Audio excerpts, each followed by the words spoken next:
It's Tuesday, listeners. Thanks for joining us for today's Elko Live here on KELK. We're so pleased to feature our Elko City Vice Mayor, Councilwoman Mandy Simons, is joining us today. She has a draft agenda in time for next week's meeting, but we'll go over some of the highlights from the most recent session first. And welcome, Mandy. Thank you very much. Yeah, we were actually just sitting there being moms and kind of forgot, we have to do a radio show. Well, we're here for a reason. I know. It was fun to talk about Mother's Day. And of course, we do wish all the moms and our hearts go out to moms everywhere. It can be a special day. It can be a poignant day, especially if you're missing your mom or if you're a mom who's missing your child. We also want to acknowledge that too. So glad you got to spend some beautiful time with your family, Mandy. Yeah, it was fun. We had both my mom and mother-in-law in town. So it was a good Mother's Day. Yeah, that's always a wonderful reason to celebrate. So I guess looking over the most recent agenda, speaking of celebrating, 20 years of Clean Up, Green Up, and that was a fantastic report, right? Yeah, it really was. And they had a chart showing maybe the last 10 years or so and kind of the pre-COVID numbers. And then it took a dip for a while, but we're back almost to those numbers. And so we of course had to cancel it for a couple of years. And then last year, I don't know if people just didn't know about it or, but it took a little while to get it going again. But these year's numbers were really, really good. And she actually just talked about in the history of Clean Up, Green Up, what we have accomplished. And apparently it had to have been just before we moved here, there were just old cars that had been abandoned up North 5th or out on Idaho. I forget what she said now, but that was gone when we moved here. And that has been part of Clean Up, Green Up. And just the tonnage that they've taken in over the last 20 years, it was quite impressive. And so it's a great event. And of course, they give out those who register to help with Clean Up, Green Up, they give them the voucher so they don't miss out on the free day to take your garbage out and to the dump and get rid of that. And so it's kind of good for everybody. And some people choose not to necessarily register. They just have their own little projects at home, which is great too. We love that. So we've done that many years, just said, okay, well, what needs to be done out in the backyard or what needs to be done in our neighborhood? And so it's just a great day to get involved in the community. That is a wonderful history and story and I think about too when Delmo Andriozzi, who's now county commissioner, but when he was public works director for the city, Mandy, I believe that's when Clean Up, Green Up started. He talked about it during a meeting that when one of his little daughters, who's now a mother, she was a toddler, Mandy, and she came to her dad and said, why can't we pick this up? And there were cigarette butts. So it started with something as small as a toddler saying, we need to clean this up. Yeah, and it's impressive because we still have kids out there. There was a cute little boy with a shirt that he had made for Elko Clean Up, Green Up that he had written on a white t-shirt, and he was very excited. And I think he'd come with his grandma maybe, and just excited to make a difference. So yeah, it's an awesome event, and I am not surprised that one of those sweet Andriozzi children inspired it because they're all wonderful. Yeah, that's great, and they are. I forgot about their neighbors, so you know this. Neighbors, yeah. So that's a terrific way to think about going forward. The meaning of Clean Up, Green Up can start with something so small and blossom into something so big, and there are plenty of projects and opportunities for people to pursue in the community of Elko. So if we look over the agenda, I want to make sure we're getting to some of the highlights. I know there was an update on our, sadly, public nuisance at 817 Idaho Street. Hopefully that's getting better, Mandy? Well, we hope so. The mayor had just asked that whether, no matter what had happened, that we get an update every meeting. And so we're a little worried about the trash issue, but they do have regular trash service now over there. And so we're excited about that. We're not sure that the number of people the squatters there is moving up or moving down, but we're hoping that happens. We want to be hopeful. We want to hope for the best, but I know that our legal team is kind of looking at their options right now and what needs to be done. And so that was our update, though. They do now have trash service, which is great because we know that things that are being thrown away will regularly be taken away and cleaned up, and that will be a great improvement. It is too bad because it does put a black eye on so-called transitional housing, Mandy, and I know that, we've talked about it on this program before. There is a need for transitional, affordable type housing, of which apparently the owner had said he had every intention of setting up, but he hasn't really set the stage for that. Right. We need all sorts of different kind of housing in Elko, and that's great. But we need it done, because what's happening over there now is not okay. What we don't need is people breaking in to buildings and just taking them and trashing them, and that's not really a kind of housing that we're looking at. We need affordable housing so that people can get in there and be productive members of society. And so we just need a decision made. Is this something they're going to go forward with? Okay, great, let's do it, or not, and we need to go down a different avenue. So we'll see. We're waiting and watching, and we're moving forward, and we hope they're moving forward. Yep, it seems like that is happening. As you suggested, the city attorney, Dave Stanton, and his assistant, Michael Hanley, they're working very hard on this prospect, and the wheels are in motion toward the public nuisance, which would include, obtaining a lien on the property if the owner doesn't follow through. So it's a very serious legal action. Sure, and we would rather not insert ourselves in somebody's private property, as long as they're following the codes. And as long as they are, obeying city codes and laws and all that, then we would love you to just go on your way and run your business. But lots of codes are being broken, so we might have to look at that, and it's certainly not something we want to do. I'm not sure that it's something we've done very often since I've been on the council, but you never know. It is an avenue that cities have in case somebody is just causing problems in their community with their property. And so we're grateful that the option exists, but we are kind of sad when we have to use it. Right, and I think as Councilwoman Vice Mayor Mandy Simons alluded to, I think that in the past it's been used in the case of bar owners in particular that maybe were not observant of the rules and regulations of the privilege liquor license. So, right. Yeah. Sure. Yeah. If people are doing their best, and there have been issues where we've had to go to somebody and say, hey, did you know that XYZ is happening? And then they've decided to turn around and to go, okay, yeah, let's fix that. That's great. Mm-hmm. That can happen to anybody, but it's when they refuse to fix those things that we have to step in. Yep, so that's an ongoing project. Expect more updates when the council meets next in regular session. And I know we have a draft agenda we can go over as well, but here was an interesting prospect, and Mr. Thomas Gallagher of Summit Engineering was on the phone during the council meeting and described what he would like to pursue, I guess, or proceed with now the council's approval, is seeking some federal funding for Ericart Boulevard extension, which Summit Engineering has been contracted to design, because the city's come up short with... Well, yeah. So anybody who travels between here and the Spring Creek area knows that we need a second route. And so that's something we've been working on for many, many years. Of course, you have to get the land, right-of-ways through land, and then it costs a lot of money. That was something that shocked me when I came on the council, is how much it is just to pave. Just to put down a street, even sidewalks, any of that, it's very, very expensive. And so we've set aside, we've been working on this, we've been, getting permission from landowners, hey, we want to put the street here, and all that stuff that has to be done beforehand. The engineering, all sorts of things that have to be done. And we've set aside some ARPA funding, and we hoped that it would take a big chunk out of it, but things are just so expensive and they continue to get worse. And so it's not going to be sufficient at all.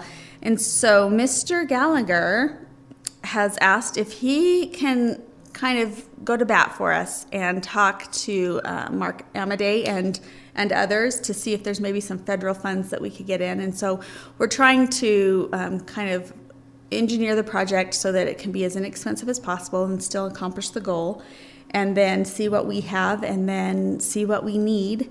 And so we're grateful for his help, and we just had to vote to go ahead and allow him to kind of work on our behalf. And so that was on our agenda, and it would provide a second route for emergency access to the hospital. So eventually we would really like a second route all the way out to Spring Creek. But I think to the hospital would kind of be phase one. And then, of course, some of that, it would be more of a regional road, so not all the city's responsibility. It would be in conjunction, hopefully, with the county. but we all know the Lamoille Highway can get really, really packed at times, and so it would be great if we had another route to go through. A regional road, as you said, because some people may not realize, but Lamoille Highway is in fact a federal highway, right, paid for by Nevada Department of Transportation funds. Yeah, absolutely, and it would be wonderful if the federal government wanted to put another highway in, but that would be something we'd probably have to wait a long time for. But if we can just get some funds from the federal government to put with our own and try to get it done that way, this is something they've talked about for at least 10 years since I've been on the council. And so it just seems to move at a snail's pace, but there's so much that goes into it. And so really at this point, I think the quickest way to finally complete it would be to get the federal government on board and see if we can get 15, 20, 25 million. It's just so much money. It really is so much money. And try to get it at least out to the hospital. And again, if we could get a second route all the way out to Spring Creek, that would be desirable, but I don't know when that will happen. It's just going to have to be what we can get when we can get it. But yeah, so this was an awesome step forward. And hopefully he'll kind of be our liaison and this will benefit the city and the county. So we're excited about it. And it was interesting. They were talking about how they changed the engineering just a little bit because, you would think a straight line would be cheaper, but depending on the grade of the land and different things, by making it meander a little bit, it will actually save money because it would be less, I guess, dirt work. And I'm the worst person to ask about this because I've never built a road in my life. So, but as I understand it, by redoing just the route, and if the road kind of turns a little bit here and then goes back here and whatever, then they can save millions of dollars by just not having to worry about slopes of hills and different things. So that was awesome. We were so grateful for that. And then, like I said, we now just have to say, this is how much we have and what do we need. So going forward with that project, expect to see it back on the agenda, and best of luck to Mr. Thomas Gallagher, who owns Summit Engineering, who's going to be pursuing that on behalf of the city. It reminded me, I think the last time that we got some major federal highway funding project, we turned over Idaho Street, or I guess we took it over from NDOT, but Barbara Vakanovich, I believe, when she was a congresswoman, the late Barbara Vakanovich, she secured the money for widening Lamoille Highway to 4 lanes all the way out to Lamoille. Yeah, that road has definitely seen some upgrades, but we just have so much traffic. Both the Spring Creek area and Elko have grown since then, and so that's just increased the traffic. Yep, and that kind of growth encourages future growth too. So absolutely, it's going to be wonderful. And I think tomorrow they're going to go. Mr. Gallagher is going to talk to the county as well to make sure they're on board. It really does have to be a partnership to get a project like this done, and we're hoping the federal government will step in and partner with us. That brings us to a good point. I was speaking to another local official recently. They're trying to pursue some money for geothermal, Mandy, because... Yeah, geothermal is something else that... so for those of you who don't know, we have geothermal, and for a long time it's ran throughout the city. There's kind of a loop, and the school district uses it, and the city uses it, and I know there's some other users, and so all these users have formed a group. The problem is... it has to run underground, and it just needs a massive upgrade. All these pipes and different things are failing miserably, and so that really needs to be redone.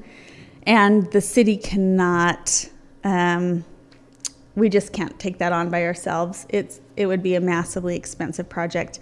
So we really need all the users and probably more. We probably do need the federal government or some state money or whatever to improve that infrastructure, and then hopefully get that up and running again, because it's a great resource. And I know when they build the new pool that they're kind of counting on it. And so hopefully we can get a little bit of money to help out with that. Yeah, that is a work in progress as well. So that's going on in tangent. And so you might have people, taking trips to Washington, D.C., presenting on both of those issues, because I believe there is some federal, if not some private money that's especially for green energy development, of which geothermal certainly is. Right, and that's what you have to look at. You have to look at every option. Where is money available for whatever particular project we're doing? And then make sure there's no strings attached and make sure it's exactly what you need. And so we're looking at those things. Elko City Vice Mayor, Councilwoman Mandy Simons, is our guest today as we're looking over the most recent council meeting from last week on Tuesday. Anything that jumps out on legislation from the session? It's hard to hone in on anything, right, Mandy, because it changes day to day. Yeah, exactly. Yeah. So the update I got last week will obviously be much different. There are, again, there's some air service bills we're watching. There's some that we're watching about prevailing wage. And didn't we hear some good news on that, though? Oh, did we? Tell me. I thought that's what I heard Kelly Wooldridge say during the council meeting, is that that would yes, all but dead. I think yes, maybe she did say that she thought that was all but dead. So we're just waiting to see. Nothing official has come out, but yeah, we are waiting to see on that. There's several bills too that affect the police. In the past few years, there's been a few bills that have made it a little bit harder for them to do their job. And there's always reasons behind that, but sometimes you write bills thinking they're going to achieve one thing, and then there's other things that happen, and so we've seen that. So hopefully, anyway, they're worried that there might be some new bills and pieces of legislature that might pass that will also, continue to make that harder. But at the same time, there maybe something will happen that will make things a little easier and will help them out. So there's always bills that affect our law enforcement, and so we're watching a few of those as well. The session still has a little ways to go, still some deadlines to meet, and so it will be a while before we know anything for sure, probably on a lot of these bills. But that is something the city monitors, just so people know. We sometimes we'll have, we'll hire lobbyists and things depending on the bills, and sometimes we always track them and just watch and see what's going to affect the city and our citizens, and then if we need to write letters. There's several bills that the city has written letters in support or not in support of, and we send people to Carson quite regularly. So that's something we're working on now. All right. Legislative tracking, expect one of those. I think they're on the agenda now through the session during each city council meeting, right? Yeah, absolutely. And I do believe we have a link on the city page, but you can always go to the state page as well and follow these bills yourself. Perfect. Well, now we can switch over and look at your draft agenda if you like. Maybe pick out some things you're looking forward to. Sure. It's not going to be a big meeting, but there are a few things that are of interest. First of all, our final tentative budget is due, and so we'll have to go ahead and, approve that. If somebody's interested in that and has not been watching the process thus far, you can always go on the website and look at that. And the city's actually been always really good about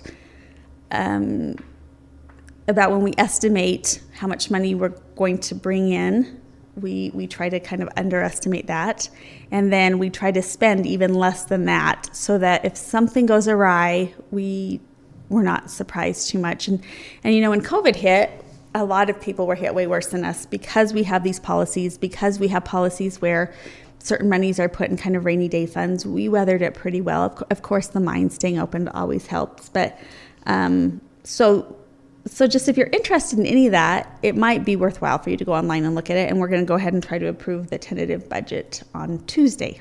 On May 23rd, the next regular council meeting. Great. Something else is that, for those of you who don't know, and maybe I'll share a cute story about one of our school resource officers, but several years ago, they had school resource officers, and I think they must have lost funds, and for a couple of years they didn't have them. Then they brought it back, and the school district came to us and said, hey, if you can help us pay for this long, then we'll work it out this way, and we'll try to bear the brunt of the cost. And at that point, we started kind of a cooperative agreement, and that one has expired, and we've had to renew them, and it's up for renewal again. So the last one was entered to on January 15. It's been very, very successful, and this one that we have now will expire at the end of June, and so we just want a new one that will be in effect for the next 5 years. We've all got together and agreed. For those of you who don't know school resource officers, they have several of them, and they're assigned to different schools. And I just want to share that we have one at our elementary. They're amazing, and part of it is not, I think people think of them as, okay, well, if anything major ever happened, we'd have a police officer there. Well, you might. We don't have one for every school. that is a possibility, but I think also they build relationships with these kids. So if kids hear about something that's a fight or somebody's having a drug problem or whatever, they can really go to these people. The police officers can intervene, and they start these relationships at such a young age. We have the sweetest, most wonderful school resource officer over at Northside, and my little boy every day wants to bump elbows with him on the way in because of course during COVID we didn't high five, right? And so that's what he's used to. And then when he leaves, if Officer Josh is there, we bump elbows again. Last year, Officer Josh was invited to a birthday party. We had to have him a birthday party, and this man on his own time came over and had a Nerf war with all these kids. This weekend, my little boy wanted to invite him to his baptism. So Officer Josh showed up. They go above and beyond. And this is, and I've seen a million kids invite them, hey, Officer Josh, are you coming to my game? Or they really go above and beyond for these kids. They are such an amazing part of our schools and our communities. So it's an amazing, it's just an amazing thing that we have. And so I'm thrilled that we're renewing that and that we can keep it going. I know that the ones at the high school maybe have different opportunities and responsibilities than the ones at the elementary school, but I think it's all important, and they are just all awesome human beings, and we're super grateful for them. So I'm thrilled that we get to look at that again and that we've come to another agreement, because I think it's incredibly important. Oh, that is a wonderful story. And Mandy, and it also underscores, as you said, just the value of having these relationships and the trust that it builds. For some children, maybe as young as your son, or even some of the high school students, it really is a valued, trusted relationship that they can have with an adult. Yeah, absolutely. Several years ago, I had a daughter that came home just in tears over one of her friends who she found out had started vaping, and she was so concerned about her because, of course, we've said, this is not good for you, and we hope you guys cannot stay away from that. She was just so concerned, and I did not hesitate. I pulled out the phone, and with Aber, I said, well, who's your officer over at your school? And we called him, and she expressed her concern, and he assured her, I'm not going to use your name, but I will talk to her, and we'll see if we can help her understand that this could be really harmful for her. And it was just great that she had that relationship and felt comfortable calling him, and that is, I think, the real value in this program. Mm-hmm, absolutely. We could go on, and I could tell you stories too of the same situation where, our daughter Olivia had experiences when in high school, because they didn't have school resource officers, I don't think, until she got to high school, and the difference that they made in the lives without going around busting people, or it's not about... It really isn't. I think that's what you kind of think of when you think of them.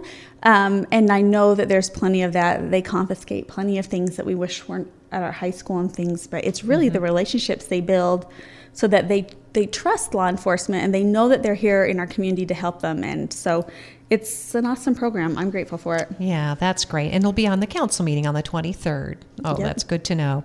Talking with our city vice mayor, Councilwoman Mandy Simons. Want to make sure that are there other topics on there we want to get to the draft agenda? I don't know how much. We've got 5 or 6 minutes. Okay, well, let me just touch on 2 more things then. Over at the water reclamation facility, they have something called a digester. And I've taken a tour over there, and they've showed me to them, and I would describe them to you, but I'm pretty sure I would not do a very good job. But they do have this, and we have a secondary digester dome, and we did a upgrade project, and the digester was drained so that they could kind of do some rehab work to several parts of it. And it was observed then at that time that the interior dome coating had really failed. There was big pieces of coating that were peeling away and falling down. And so the digester dome now needs to be removed from the actual digester, and they'll put it on a support structure and recoat the interior of that metal dome. And so they're just going to come to us, and we have to okay that they go out for bids for that project. And then that is budgeted in this budget that we're about to approve. And they just want to try to get that done. So that's going to be on the agenda. It's pretty pricey, right? I've learned that everything at that water treatment facility is super duper pricey. You don't know what it takes to keep clean water coming into your community, but every single thing that gets done over there is pricey. And they've kind of made it a goal that they built that just not that long ago. And they've kind of made it a goal that we're going to replace and rehabilitate it as we go, so that maybe never have to build a whole new facility again. And so we see these very expensive projects come up quite regularly because they're just trying to keep on top of things. It's not something you want to let go. You really want to have a facility capable of taking care of your water at all times. And so, yeah, these projects are always in the millions. They're never cheap. They've never come and said, hey, for $50,000. That's just not what comes out of that particular facility. But it's important. And like I said, they're trying to do it a little at a time so that we don't ever have to do it all at once. So we will look at that. And you know, of course, it's our job to make sure that that's a necessary project and that this is what needs to be done and that, yes, it's in the budget and all that. And then we would go ahead and approve it. And then they'll go out and solicit bids, and then it will come back to the council to award a bid. Very cool. And that's what you pay your bill, the water and sewer fund, and that goes into a depreciation to help offset the cost of replacement. Yeah, so that we take that from the user fund, and so that's something we all pitch into, and these are the kind of projects they do. And then another project that they're hoping to is Exit 298 really needs a sewer lift station and a force main. And so we've been looking at that for a few years and have gone ahead and budgeted it in this year's budget. And what it is they're going to construct a lift station and a force main out at Exit 298. They've got the design completed several years ago, and it's been approved by NDEP. And so we just need to hopefully put it out to bid in maybe July or so. That's great. We have some ARPA money toward that, right? Well, and that's, yeah, it doesn't say so in this, but I know that we talked about that when we were talking about ARPA. They specifically noted that I think water and sewer were huge priorities for the ARPA money that we received during COVID. And so this is kind of the perfect project and an example of a project that might take us a lot longer to do. But now we have that money, and so we can put at least some of it towards that. And again, mix that with the money that our users pay and for water, and then hopefully get this project done. That's just good planning, Mandy. Certainly that's something that the city council is involved in, but we've had great city leadership in managing all this infrastructure, looking at things like, as we talked about at the beginning of the program, the ARPA expansion, water improvements there facilitated that expansion.